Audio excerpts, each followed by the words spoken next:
You know, a visa is a privilege. It's not a right. You have no right to come here if you're a foreigner. You're only allowed here if what you are doing here is to the advantage of the British people more widely. So how could we get rid of the people we don't want when they're already here? But anybody who's here on a visa, we can take it away. And look, this is something we've already been doing, Martin. Look at, since those protests started in October, look at what we've already done on some of those student visas. If you come here claiming you want to study, but you then start spreading hatred, I'm afraid that's not what your visa's for. Let's be clear. If that's what you want to do, go find somewhere else to do it. In the United Kingdom, recent protests have sparked contentious debates over the government's response to foreign nationals deemed to be promoting hate speech or extremism. The controversy centres around the notion that visas are a privilege, not a right, and the government's authority to revoke visas from individuals whose actions are perceived to be detrimental to the public good. This crackdown follows a surge in anti-Semitic incidents after Hamas attacks on Israel, leading to heightened scrutiny on individuals involved in Pro Palestine events. Now, moving on, we've got some shocking exclusive footage for you right now on the show, taken this morning. You can now see migrants in Gravelines, northern France, take off in a dinghy. Now, police appear to be simply looking on. Look at the gendarmes there, posing for selfies by looking on as many of the immigrants struggle to even board that small boat. One or two of the French coppers can even be seen filming the migrants taking off as they head to our shores, making the precarious journey across the channel. Look at that. That craft can barely cope with the weight. It's bending, it's undulating. They're swimming more and more onto that. The police simply looking on. No attempt whatsoever to stop that craft. And remember, last year, Rishi Sunak pledged to give the French police £500 million to deal with those migrant crossings. You can see how weighed down that boat is, including women and small children. They fail to successfully get onto that boat. The migrants are sitting on the edge of the boat with their legs dangling into the water, so to ensure the maximum amount of people can get on. Typically, there are about 50 migrants to every boat. And of course, this is less than a week into Keir Starmer's tenure as Prime Minister. Forget stop the boat. Sir Keir has promised to smash the gangs, and he has already scrapped the previous government's Rwanda plan, which some said was a deterrent. Shocking pictures there of women and children in the shallows simply being overlooked. Women and children first. That used to be the first rule of sea. Totally ignored on that beach in this exclusive footage, setting off towards Dover as we can see yet another small boat. Shocking, shocking scenes. Now I'm joined now by the former Chief Immigration Officer in Calais for UK Border Force, Kevin Saunders. Kevin, that footage there will no doubt come as no surprise to you. Another ordinary day on the beaches of France. In fact, we've now seen 484 illegal immigrants arrive since Sir Keir Starmer became the Prime Minister, including 419 on a single day on Tuesday. And Kevin, the weather ahead is looking to be very, very calm next week. And you know exactly what that means. There are going to be more and more of these boats coming over during that period. Yes, there are, Martin. I'm afraid you're right. I mean, if you go back to Tuesday, you've only told half the story. 419 got across, which is all right. The French managed to intercept another 126. So, over 500 tried to do it. And there, by the grace of God, the French were able to stop 3 of the boats coming across. So that's a little bit of a result, but not a very big one because 400 plus got over. Do we know if that boat that you filmed got over? And Kevin, Sir Keir Starmer himself has said the numbers are going up, not down. Well, that's just an admission of reality. And Kevin Saunders, we've spoken so many times about the deterrent. We all agree Rwanda had its imperfections, but nevertheless, offshore containment was that deterrent. On day one, that was removed. Kevin Saunders, you've been warning for months and months and months. Without offshore containment, without a deterrent, the numbers are guaranteed to go up. Oh, the numbers are going to go. Yes, well, they will go up. They will go up indeed. And as you say, so rightly say, with the weather due to get better, this week, we will see an awful lot more coming across the channel. The migrants are there. They're waiting to come across. The pictures that you've got are not reassuring, are they? It doesn't look as though the French were doing too much at all to try and stop that boat.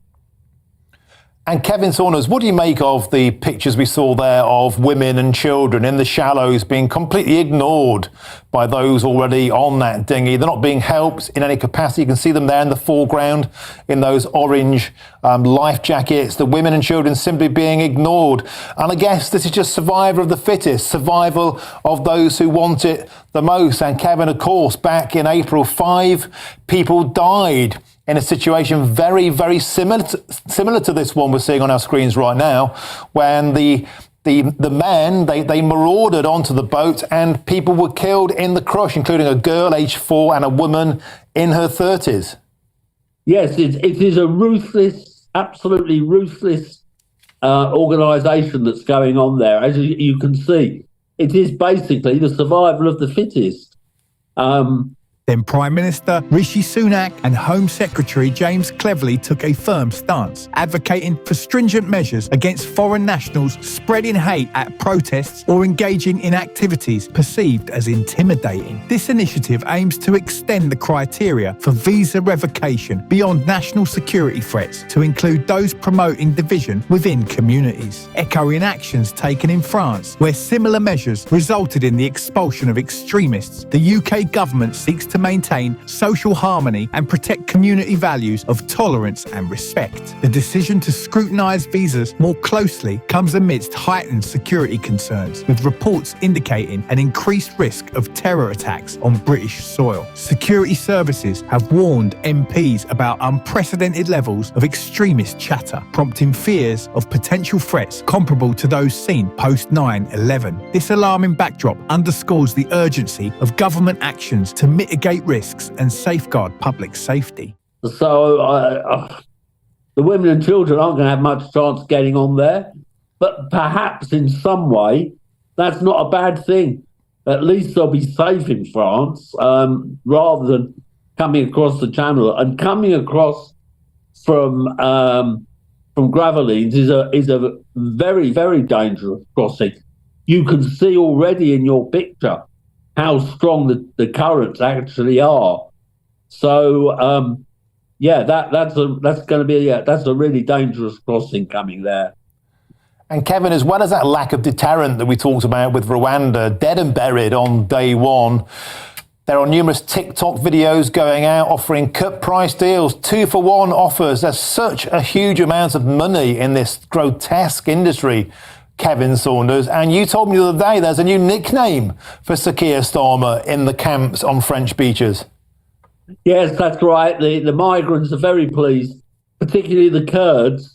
I think they're calling him the friendly one, because they believe that it's going to be much, much easier now for them to come across and settle in the UK. And basically, they're right. It is going to be. It's going to be awful. The next few weeks, if the weather stays fine, we're going to see a lot of people come across. And Kevin, a lot of people who are opposed not just to the arrival of the illegal immigrants in Britain, but also to this horrible, horrible industry. We're the ones who don't want to see disasters in the Channel. Kevin, with more and more people coming and trying to get over to make that precarious, death-defying mission, do you fear that we might see yet more disasters in the Channel?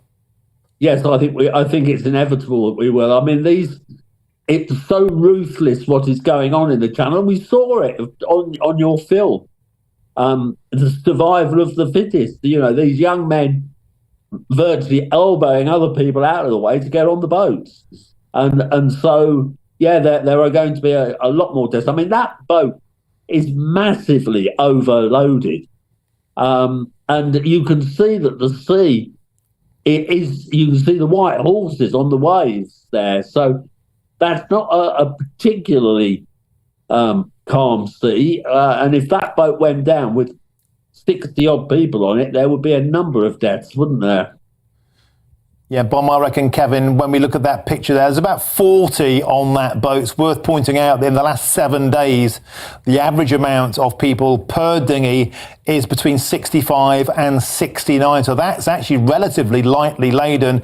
And with numbers like that, Kevin, it surely is only a matter of time before we see another disaster in the channel. Kevin Saunders, thank you very much for joining us.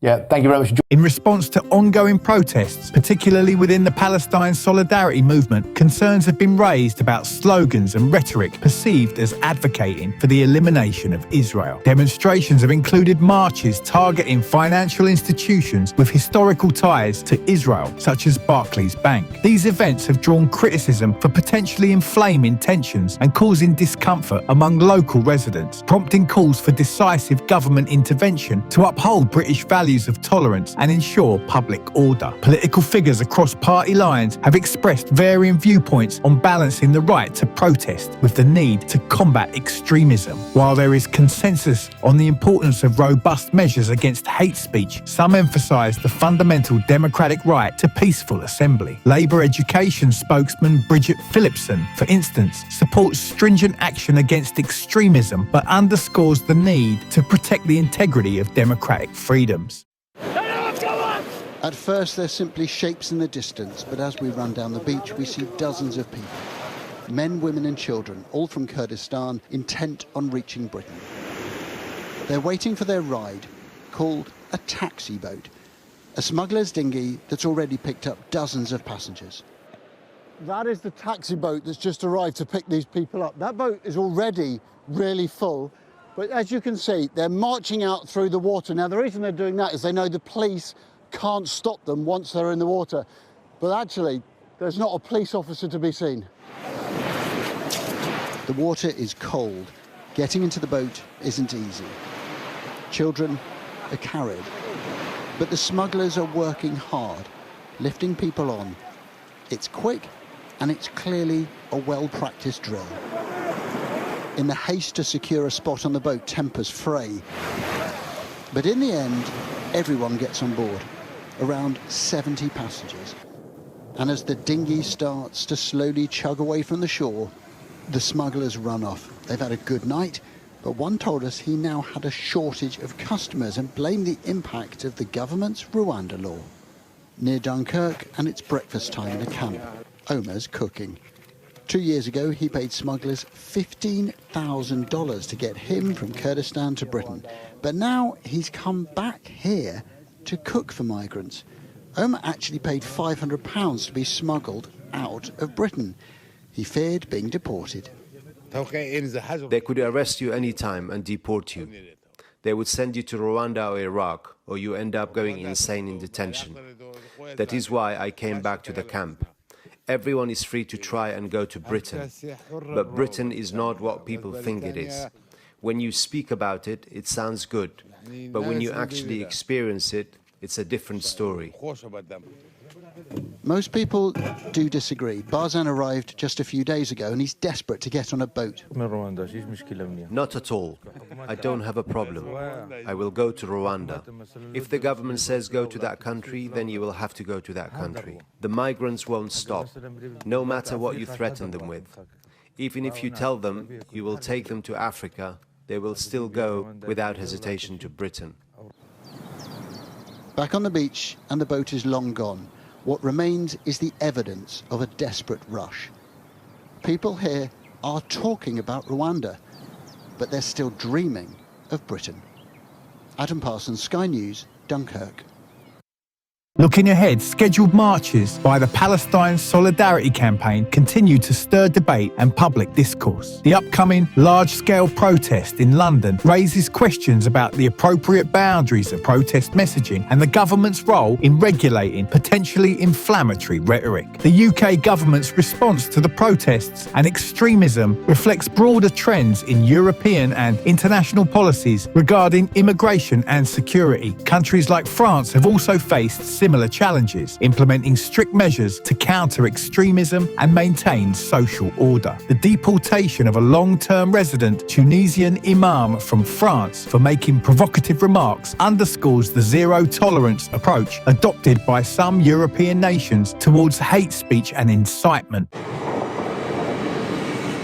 the arrival of the railway in Victorian times, Swindon has attracted workers. The next station is Swindon. Increasingly, people have come here from abroad. Today, 1 in 5 of its population were born outside of the UK. The owner of this barber shop has seen a change. The town's getting multicultural, and that's good. That's what we need, and that everyone just getting to work. Gaya from India is one of 2 foreign employees here. He came from Goa in 2017, hoping to find work. Yeah, here are many opportunities here, so people coming from abroad. Client Jamie's shop fitting business was affected by the arrival of more migrant workers. A lot of foreigners coming over, driving the prices down. But again, I did end up taking 2 of them on as well. They work, their work ethic is better than most of my guys. Even so, he wants to see the numbers cut. England just seems to let anyone in and make it as easy as possible. Is it something that concerns you? I just think it's gone a bit too far, I think. I think too many people which some places in England you go to, there's more, you're kind of an outsider in your own country. In my country, other people come there. So I have less opportunity. I saw finding an opportunity in other countries.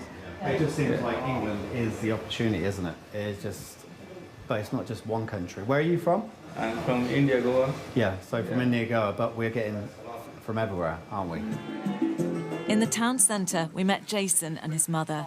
He's unemployed and thinks Britain does too much to help migrants.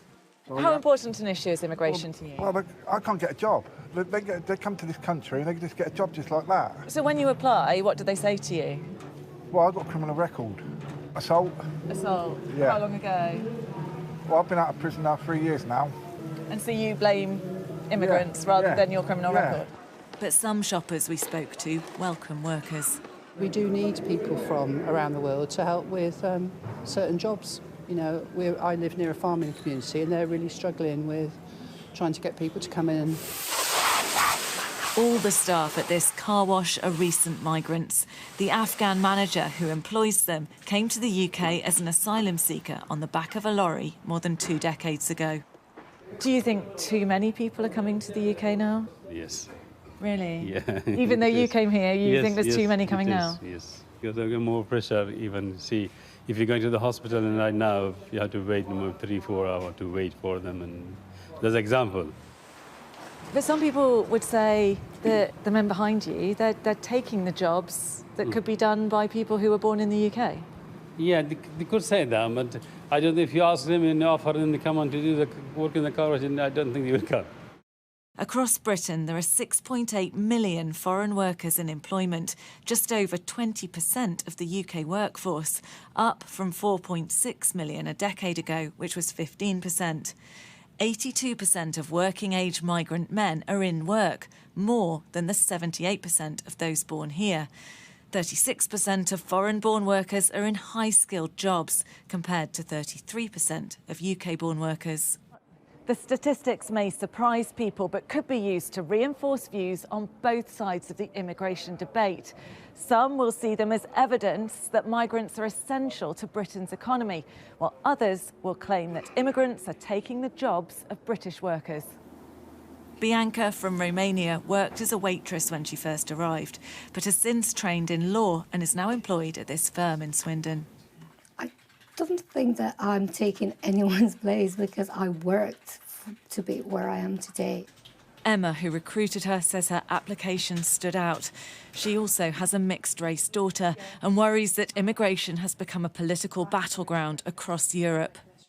It actually makes me feel quite sad and quite frightened, actually, for the future, because I feel it's all very negative. Immigration can be a really positive thing. The kind of narrative that they're spreading at the moment, that there's all these negatives to immigration, is just really dangerous. And yeah, that just turns into casual racism, I think, amongst the general population, really. Politicians talk tough on migration, but successive governments have allowed foreign workers to keep coming. That's because British industry argues it needs them, despite the concerns of those who feel their country is changing as a result. Becky Johnson, Sky News, Swindon. In the UK, the debate over visa revocation for individuals involved in hate speech at protests is not only about immediate security concerns, but also about long-term implications for multiculturalism and integration. Critics argue that overly stringent measures could potentially alienate immigrant communities and undermine efforts towards social cohesion. On the other hand, proponents of tougher actions emphasise the necessity of protecting national values and ensuring that immigration serves the interests of the British people. Then Prime Minister Rishi Sunak's government has framed its actions as essential steps to safeguard communities from extremism and uphold British virtues of tolerance and respect. The emphasis on scrutinising visas and potentially revoking them for hate preachers and troublemakers signals a proactive stance aimed at preventing radicalisation and promoting community harmony. These were the scenes in Dublin recently as government agencies moved in to remove tents occupied by asylum seekers. After many weeks of evolving unhygienic conditions, the area around the International Protection Office was cleared, much to the delight of local residents. The action by agencies of the Irish state, however, simply saw asylum seekers move 200 metres down the road to the nearby Grand Canal due to a scarcity of accommodation. The influx of people seeking refuge in the Republic of Ireland from the UK has been exacerbated by the fact that Ireland has an open border with Northern Ireland, which is in the UK. Khyber from Afghanistan says he is in Dublin because of his fear that if he resides in the UK, he will be deported to Rwanda. I was supposed to stay in UK, but there was a Rwanda plan problem, which is very difficult for migrants to accept that, and which is very fearful for every asylum. So I just came to Ireland. According to Khyber, the Irish authorities have told him there is no accommodation in Dublin at present, meaning he and others will have to continue to live in tents without proper food and sanitary provisions. They tell us we don't have any accommodation for the moment, so we will just wait that, so they don't know when they will provide us accommodation. So at the moment we just stay in the tents. The Irish government is to change legislation in the coming weeks, giving it the legal authority to return illegal immigrants to the UK. However, a member of the Irish Parliament and a qualified lawyer says any changes in the law will ultimately amount to no change at all. Well, it's entirely academic in circumstances where the United Kingdom have said that they won't take people back unless France also takes people back from the United Kingdom. I mean, it's certainly workable to fix the flaws in the legislation that were identified by the Irish High Court, but it's academic if nobody's going to be transferred, which is the current situation. The Irish Prime Minister said scenes like this would never happen again, but they have. The problem now for the Irish government is that once these tents are cleared and these refugees are housed, the next influx of asylum seekers will only be 24 hours away. This looks like a problem that shows no sign of going away. This is Ken Murray for Euronews in Dublin. Public opinion on these issues remains divided, reflecting a complex landscape of concerns about security, civil liberties, and the impact of immigration policies on societal integration. The ongoing protests and governmental responses serve as a litmus test for how Western democracies navigate the intersection of free speech, security threats, and cultural diversity in an increasingly polarised global context. The upcoming Palestine Solidarity March in London is expected to draw significant attention and scrutiny, both domestically and internationally. It represents a pivotal moment for stakeholders to reassess the boundaries of permissible speech in public demonstrations and the role of state intervention in regulating contentious issues. Moreover, the UK's approach to visa regulations and extremism is likely to influence broader discussions within the European Union and international forums on counter-terrorism strategies and immigration policies. As Western democracies grapple with the challenges posed by extremist ideologies and rising security threats, finding a balance between security imperatives and civil liberties remains a paramount concern. Let me know your thoughts in the comments below. For more content like this, be sure to subscribe to the channel.